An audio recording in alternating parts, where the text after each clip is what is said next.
কি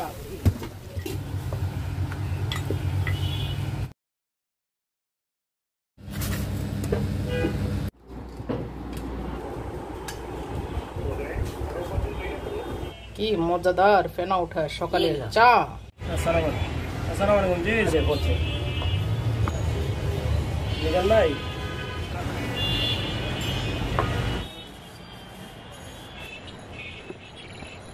When there's no more hope is left in me, I can see what রাসূল সাল্লাল্লাহু আলাইহি ওয়াসাল্লাম বলেছেন, নিশ্চয় আল্লাহ তাআলা তোমাদের চেহারা সুরত ও ধন সম্পদের প্রতি লক্ষ্য করেন না, তিনি লক্ষ্য করেন তোমাদের আমল ও অন্তরের প্রতি। ইবনুল মাজাহাব 4146 নং হাদিস। আসসালামু আলাইকুম, সবাইকে সুস্বাগতম জানাচ্ছি আমার চ্যানেল রুমিস ফ্যাশনেবল হাউসে। আমি ফারহানা ইয়াসমিন রুমি চলে আসলাম আপনাদের মাঝে আরেকটি নতুন ব্লগে। আমি তো ভালো আছি আলহামদুলিল্লাহ, আপনারা কেমন আছেন সেটা কমেন্ট করে জানাবেন। আজকে সকাল থেকে আমার ব্লগটি শুরু করছি। মুগ ডাল বসিয়ে একটু ভেজে নিয়েছি, তারপরে একটু রুটি বানাবো। সেটার রুটির জন্য গুঁড়োই নিয়ে নিচ্ছি। এখানে আমি আটা নিয়ে নিচ্ছি, ময়দা না। জানি না আজকে রুটিগুলি কেমন হবে। আমি একটু নান রুটি টাইপের ফুলা ফুলা রুটি বানাতে চাচ্ছি, যদিও এই গুঁড়িগুলো পুরনো। দেখা যাক। এখানে ইস্ট দিয়েছি 1 টেবিল চামচ থেকে কম, চিনি দিয়েছি 1 টেবিল চামচ থেকে একটু কম, আর গুঁড়ো দুধ দিয়েছি, আর পরিমাণ মতো লবণ দিয়েছি। একটু মিক্স করে তারপর তেল দিয়ে দিব।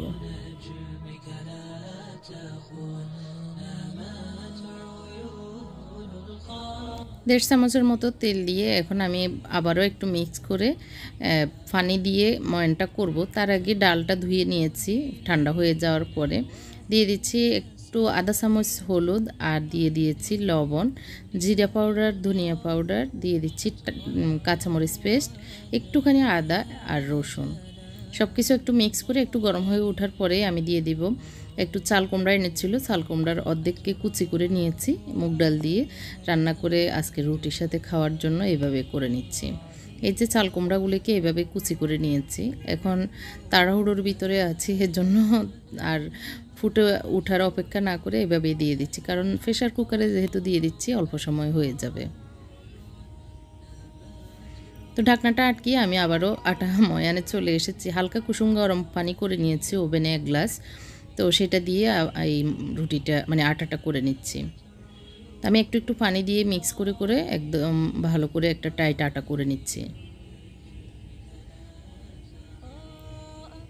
আর ভালো করে মুড়তে মুড়তে আমি এই আটাটা এরকম করে নিয়েছি। তো এখন আমি একটু লুচি বানিয়ে নিচ্ছি, ছোট ছোট করে ভাগ করে নিচ্ছি আর কি। এগুলিকে ঢাকনা দিয়ে রেখে আমি এখন ডালগুলো ঠিক করব। এর ভিতরে ডালের এই যে ফিশ উঠে গিয়েছে, তো ডাল রান্নার জন্য মানে বাগার দেওয়ার জন্য কারি পাতা নিয়ে নিচ্ছি একটা ডাল। তো এই পাতাগুলিকে নিয়ে ভালো করে ধুয়ে নেব। কারি পাতার গ্রানটা অনেক ভালো লাগে। এটা একটা মশলা জাতীয় মানে পাতা আর কি। এদিক দিয়ে মা ছেলে ওনারা কেউ বই পড়তেছে, কেউ ওনার কাজ করতেছে। এদিক দিয়ে সরিষার তেল গরম হয়ে ওঠার পরে আমি কারি পাতাগুলি দিয়ে দিয়েছি, আর দিয়ে দিচ্ছি একটুখানি জিরা।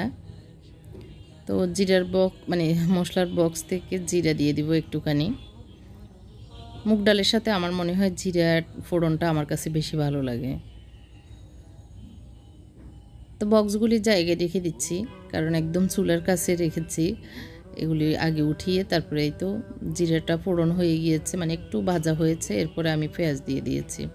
আমি ডালে কিন্তু পেঁয়াজ দিইনি, এখন একটু বেশি করে দিয়ে ভালো করে ভেজে নিচ্ছি।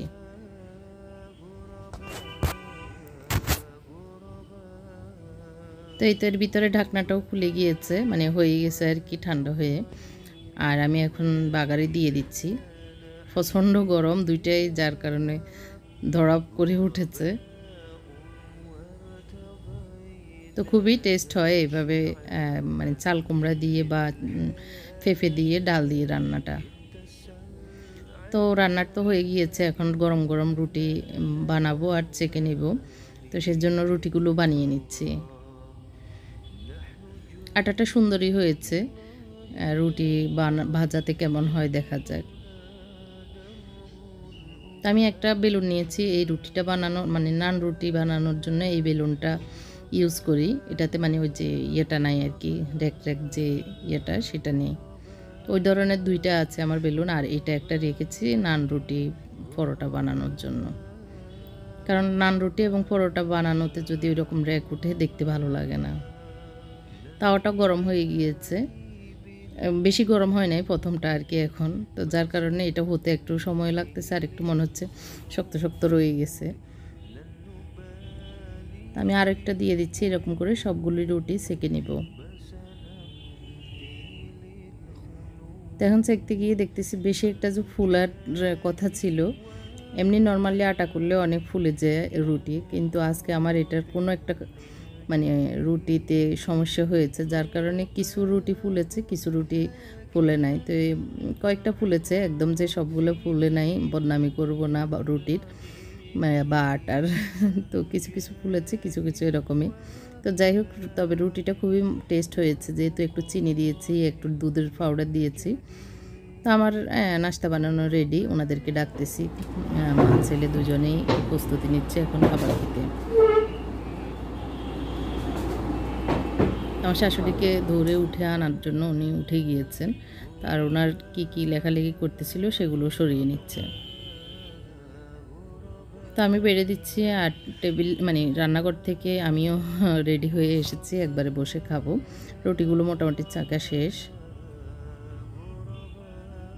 তো একসাথে এই তো শাশুড়ি, বউ, ছেলে, মানে শাশুড়ির ছেলে আর কি, সবাই একসাথে বসে খাবো। আমার ছেলেরা এখনও খাবে না, মুনতাসির আরও একটু পরে খাবে, ও স্কুলে যাওয়ার টাইমে।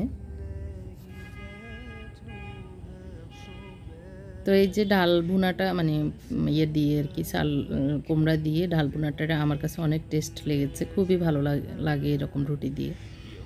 তবে নান রুটিটা খুব সফট হয়েছে। তো খাওয়ার তো শেষ, এখন চা খাবো না কফি খাবো, চলে এসে চায়ের দোকানে। তো চাই বানিয়ে নিচ্ছি, কফি আর থাক, এখন চাটা বানিয়ে নিচ্ছি।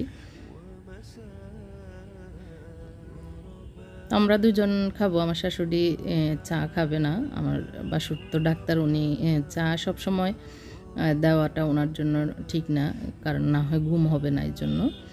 তো মাঝে মধ্যে দিই, যেমন গতকালকে দিয়েছিলাম, আজকে দিতে নিষেধ করেছে, এই জন্য আজকে দিচ্ছি না। তো আমার শাশুড়ি আবার একদম লক্ষ্মী মেয়ের মতো, যেটাই ছেলেরা বলবে যেটা ওনার জন্য স্বাস্থ্যকর সেটাই বললে সেটা কখনো উনি আচ্ছা ঠিক আছে এরকম করে বলবে, যে তোমরা যেটা ভালো মনে করো। তো এই তো চাটা বানিয়ে নিয়েছি, এখন একটু আয়েশ করে আরাম করে খাবো। দুপুরের রান্না তো করবোই, তার আগ দিয়ে চাটা মনের মতো করে না খেলে কেমন হয়। আমার চায় কা কামাল, কি মজাদার ফেনা ওঠা সকালের চা। তো আমি একটু টেতে নিয়ে নিচ্ছি, একটু বারান্দায় বসে খাবো। আজকে বারান্দা ক্লিনিং দেখাবো। যারা ব্যালকনি গার্ডেনিং দেখতে পছন্দ করেন বা গার্ডেনিংটা করেন তাদের হয়তো ভালো লাগবে আর কি। তো চলে এসেছি আমি আমার বারান্দায়, আজকে একটু আয়েশ করে আরাম করে বারান্দায় খাবো। আজকে এখনও রোদ বেশি উঠে নাই, একটু মেঘলা মেঘলা আকাশ, মোটামুটি বাতাসও আছে, ঠান্ডাও আছে, ওরকম কড়া রোদ নেই আর কি। যার কারণে আবার আমি রুমের ফ্যানটাও ছেড়ে এসেছি জোরে, যাতে বাতাসে দিকে আসে, বসলে যেন বাতাসে ভালোই লাগে এটা আর কি।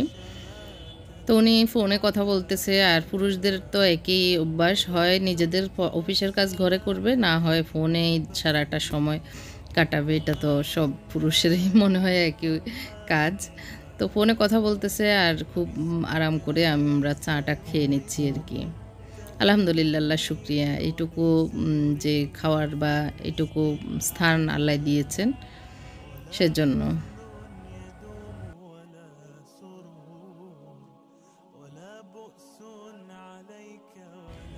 তো আমাদের এরকম রিল্যাক্সিং চায়ের জন্য একটি লাইক তো দিতে হয়, তাই না? তো আমাদের চা খাওয়া যদি আপনাদের ভালো লাগে তাহলে লাইক এবং শেয়ার করতে ভুলবেন না। আর যারা নতুন এসেছেন, সাবস্ক্রাইব যদি না করা থাকে সাবস্ক্রাইবটি করতেও ভুলবেন না। আর ঘাসের উপরে বসে আসলে একটু ইমাজিন হচ্ছে, মনে হচ্ছে গ্রামে বা ঘাসের উপরে বসে খাচ্ছি। ভালোই লাগতেছে। তো আজকে একটু আমার কার্পেটটা মানে বারান্দাটা একটু ক্লিন করব, তো সেটা দেখাবো ইনশাল্লাহ।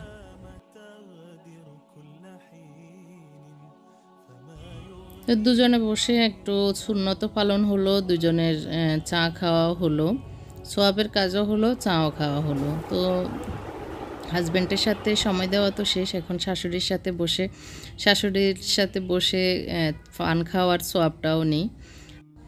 আসলে আমার শাশুড়ি খুব আমলদারি, খুব ফরেজগার একজন মানুষ। এত বেশি আমল করতেন, আসলে এত বেশি তাহাজ্জুদ গুজারকারী। তো সারাক্ষণ পড়া লেখা মানে আমল আকলাক নিয়েই থাকেন।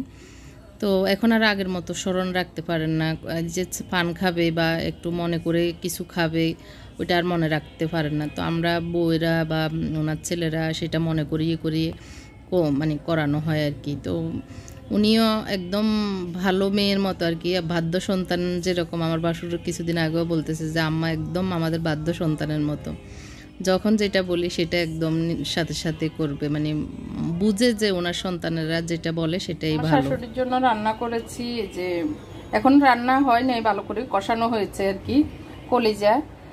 আর হচ্ছে এখানে ডাল রান্না করেছি, আর এখানে মুরগির গোশত ছেলেদের জন্য কষানো হচ্ছে। ভেজে নিয়েছিলাম প্রথমে, এখন কষিয়ে নিচ্ছি। তো রান্না কিছুটা শেষ, এখন উনি কিছুক্ষণ পান খেতে খেতে শুয়েছিলেন গড়াগড়ি করে। এখন 11:30 12টার দিকে আর কি এসে বসেছেন। তো আমি একটা আপেল কুটে এনে দিয়েছি, ওটা খাচ্ছেন। তো এখন আবার চলে এসেছি আমার মুনতাসিরের জন্য, একটু আমার শাশুড়ির জন্য, উনিও হয়তো একটু খাবেন কাটানা মাছ, এটার জন্য চিংড়ি মাছ ভেজে নিচ্ছি। আর হচ্ছে চিংড়ি মাছের সাথে একটু চিকন করে আলু কুটে ভেজে নিব। মুনতাসির ওইভাবে পছন্দ করে, এই তেলের সাথে ভেজে নিলে তো ওইটাও খাবে, এর জন্য এটাও করে নিচ্ছি। তো আমার শাশুড়ির কথা যেটা বলছিলাম, তো এখন মানে মনে করি ওনাকে সব কিছু করতে হয়, গোসল করানো, তারপরে নামাজও অনেক সময় মানে কোন টাইমটা পড়েছে কোন টাইমটা পড়ে নাই এটা ভুলে যায়, স্মরণ করিয়ে দিলে সাথে সাথে সেটা করে। আর হাঁটাহাঁটি একটু হাঁটবে, একটু মানে করবে আর কি, ব্যায়াম যেগুলি ওনার ছেলে বলে দিয়েছেন মানে আমার বাসুর, সেগুলি করবে, মনে করিয়ে দিলে সেটা সাথে সাথেই করে। অনেক ভালো, কোনো মানে মুখ নাই। তো আমি মনে করি আমিও তো এক সময় এরকম বুড়া হব, আমার ছেলের বউরা, ওনার যেরকম 3 ছেলে 3 বউ, আমারও 3 ছেলে 3 বউ আসবে। তো আমি যদি আমার শাশুড়ির, আমি যেটা ফিল করি আর কি, সেটাই আপনাদের সাথে শেয়ার করছি। তো আমার শাশুড়ির খেদমত যদি আমি এখন করি, তাহলে আমার ছেলের বউরাও হয়তো আমাদের খেদমত করবে। তো সেই চিন্তা থেকে, আর এমনিতে আসলে বিয়ের পর থেকে মানে একটা মাইন্ডে এসেছে উনি একজন মা, উনি আমার মায়ের পরে উনিও একজন মা, সেটাই। তো সেই থেকে ভক্তি শ্রদ্ধা, তারপরে ভালোবাসার যেটা আমার কাছ থেকে আমি দেওয়া দরকার সেটা সবসময় করে এসেছি। কখনো কোনো বেয়াদবি, কখনো কোনো অন্যায় করি নেই আল্লাহর রহমতে। তো আল্লাহর রহমতে ওই রকম আদরও করে এসেছেন, অনেক খুশি আল্লাহর রহমতে। যাই হোক, এখন মুনতাসিরের খিদা লেগেছে, ওই স্কুল থেকে এসেছে, তো একটু গরম গরম ভেজে দিয়েছি। তো ও এখন মানে আজকে ভাত অন্য সময় দেরিতে খেলেও এখন আজকে চিংড়ি মাছ আছে, এর জন্য এখন ভাত খাবে। তো এটা অসুবিধা নেই, চিংড়ি মাছ থাকলেই হচ্ছে। মুনতাসির খুব পছন্দের একটি মাছ। তো যাই হোক, সব ভাজাপোনো হয়েছে, আমরাও খেয়ে নেব, আমাদেরও খাওয়ার টাইম হয়েছে। আমরা দুজন আম্মা মানে আমার শাশুড়ি আর আমি খেয়ে কতক্ষণ রেস্ট নিয়েছি। আমি নেওয়ার পরে একটু উঠে এসেছি, আমার বারান্দার একটু ঘাস টাস হয়েছে, সেগুলি মানে ঘাস না, এই ছোটোখাটো কাগজ, তারপরে মরা পাতা এরকম পড়েছে, তো এগুলি একটু ক্লিন করব। গত কয়েকদিন থেকে করব আসলে করা হচ্ছে না। তো আমি সব কিছু এক সাইড থেকে এক সাইডে সরিয়ে এগুলি ক্লিন করে দিচ্ছি। আর মুনতাসির আমাকে মোড়া এনে দিয়েছে, আর যেটা নেওয়া দরকার একটু সরিয়ে আমার সাথে হেল্প করেছে। তো এই যে টুকটাক এরকম পড়ে, তো আমি কিছুদিন পর একটু শলা দিয়ে এইভাবে ঝেড়ে ভালো করে একটা তোয়ালা দিয়ে মুছে নিই, তাহলেই পরিষ্কার হয়ে যায়। আর যেহেতু আমার বারান্দা আমার রুমের সাথে, তো ময়লা হলে বা কিছু হলে আমার চোখের সামনে থাকে, আমি তখনই তাৎক্ষণিক সেটা করে ফেলি, মানে পরিষ্কার করে ফেলি। তো এতে এগুলো হচ্ছে তো কি যেন পুদিনা পাতা পুদিনা পাতার কিছু কিছু ঢাল মরে গিয়েছে, তো সেগুলি একটু ভেঙে কেটে ফেলে দিচ্ছি। মরা ডাল থাকলে গাছ ভালো ইয়ে হয় না আর কি, গ্রো হয় না।